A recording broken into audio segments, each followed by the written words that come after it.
YouTube, Rook here from Rook Geek Goodness, my little channel on the interweb for all things geeky and cool. And we have another action figure review we're taking a look at today, guys. This is the Halo 5 Guardians Master Chief figure from McFarlane Toys.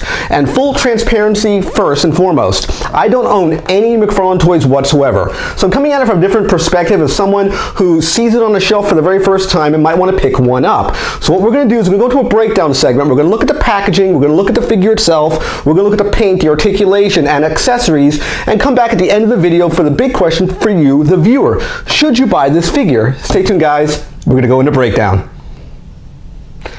Okay guys, we're in our breakdown segment looking at the Halo 5 Guardians Master Chief figure from McFarlane Toys. And the first thing we always do is look at the packaging. This is a very small, thin packaging, as you can see here. You have a picture of Master Chief over here. They give you some type of information over down here. You can get additional, I guess, downloadable content for the particular Halo 5 Guardians game.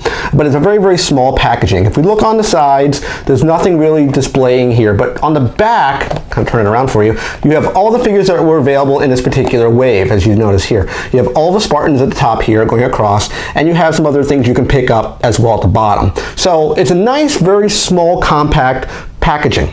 Now let's actually look at the figure first. And the first thing we always want to do is look at the paint. This is a highly detailed, highly articulated figure. It's about, I would say, maybe 5 inches close to, I wouldn't say 6-inch scale, but it's maybe about 4.5, 5 inches in height.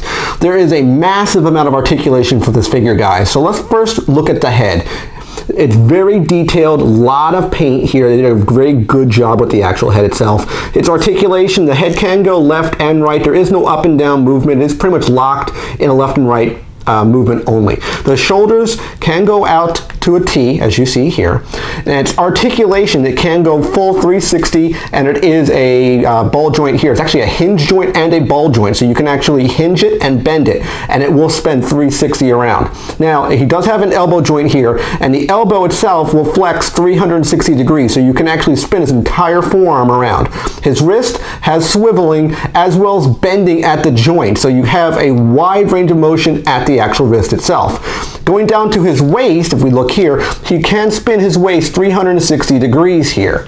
Now, if we look at his paint, very detailed, a lot of tooling here. On his back, even more tooling. So they did a very good job, McFarlane Toys did, of getting all the detail on this figure. I love the way it looks. If we go down to the legs, that's kind of maybe a shortcoming here, I would say, because the legs itself, the way you get the articulation, there's no split pose you can do for it. The legs, however, can go out and spin at the joint, at this joint here, and his hip.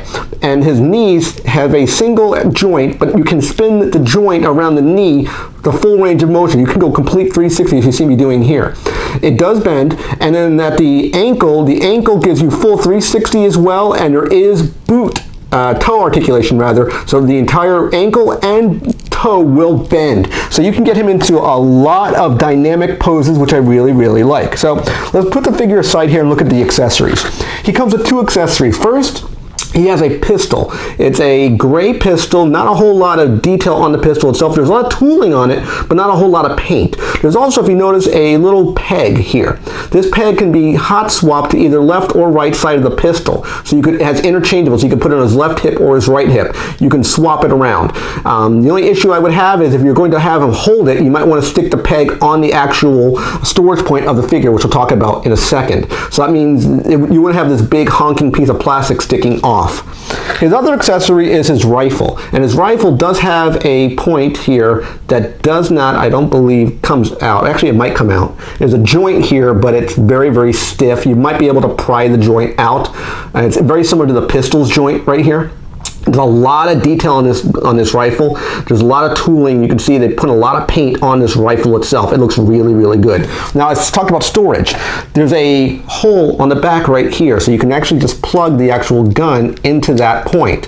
It's very, very stiff right now because I haven't broken it in, and it would look something like this as far as displaying it. So you can display it with his gun put away. His pistol works the same way. There's a joint, there's a hole on his leg, and a hole on this leg as well, which is right here. So you can either store it on either his left hip or his right hip, depending on what you want. So if you wanted it here, you would store it on his left hip. Now, sometimes when you actually take it off, you'll see it do this. where it will get stuck. You have to get used to that, unfortunately. That's the way this thing works. So if you wanted to go on the other side, so you would just come here, and then you would stick it on this side as well. So you can store his weapons on either hip, which I really like that. The biggest concern I have for this figure is the accessories and putting them on the figure itself. It's extremely difficult. You gotta put the weapons in such a weird way, because the way this rifle is tooled, the way the shape is, I know it's reminiscent of Halo itself. Whoops, get it in frame. I know it's reminiscent of Halo itself, but you have to get it in a very weird way. So if you wanna put the gun in his hand, at least the rifle, you literally have to put it in and then swing the weapon into position. I'll show that again. So basically you can't, the way his hand is designed and the way this weapon is built, you basically have to just literally come over here, you slide it in this way and then swing the gun. So it comes in and then you swing it. So then he would be holding it. Now, what they don't show on the actual packaging is him holding it in a double-handed grip, something along the lines of this. And this is how I probably would display the figure, something like this. His pistol, very similar. I'll take the gun out of his hand here. The way you would hold it, you basically put it in and you just swing it in place. So very similar to something like that.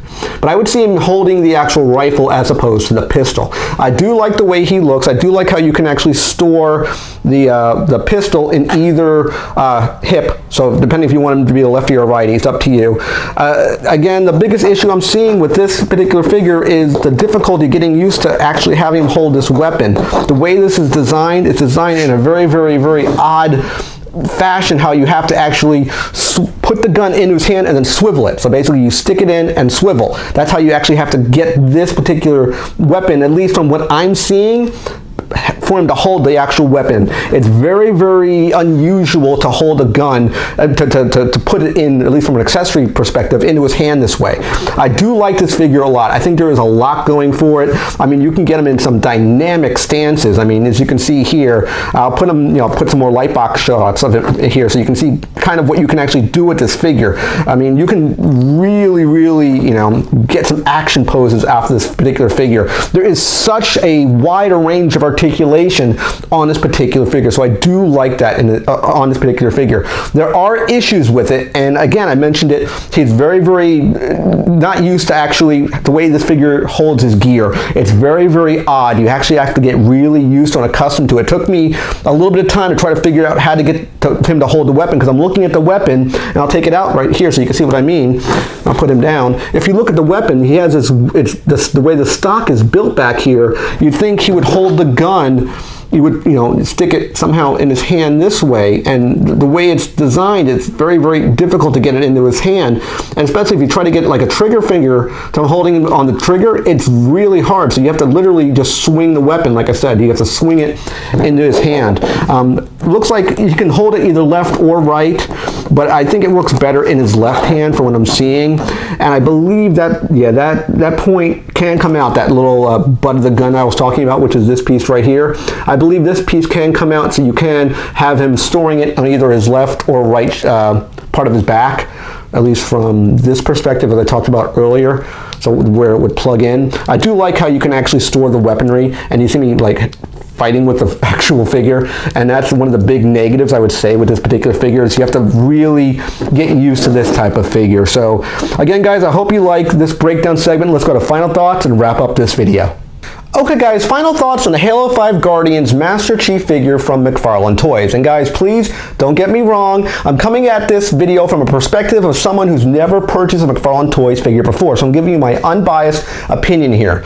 There is a lot going on with this figure, both good and bad. I mean, the best points about this figure is a load of articulation. They stout 27 points of articulation on this figure, a ton of tooling, a ton of paint, good accessories, and you can store at least a pistol on either his left or right hip. So I like the hot swappability, the interchangeability of that particular weapon.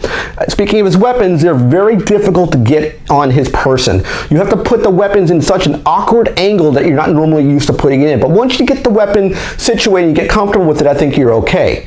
So the big question we have to ask at the end of this video is he worth your money? Should you buy this figure? Well, this figure has a price point of $19.99 US. And in this day and age, I think that price is a bit high. I think it's too high. high. I wouldn't spend $20 on this figure, so that would be a pass in my opinion. Coming at it again from someone who just picked it up off the shelf.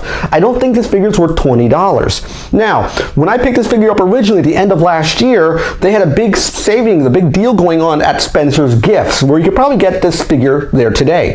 This figure cost me $5. I saved 75% on this figure, so that'd be a good way to save to get this figure. At $5, I think this is well worth your money. This is definitely well worth $5. Even $10, I say this is worth it.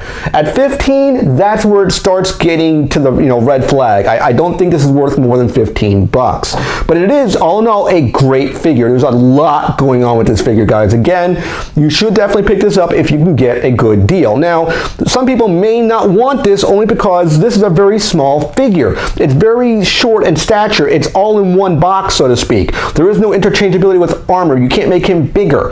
There's other figures out there that you can get on the market which have a much bigger size figure where you can actually attach armor to make him look thicker or more menacing or more massive.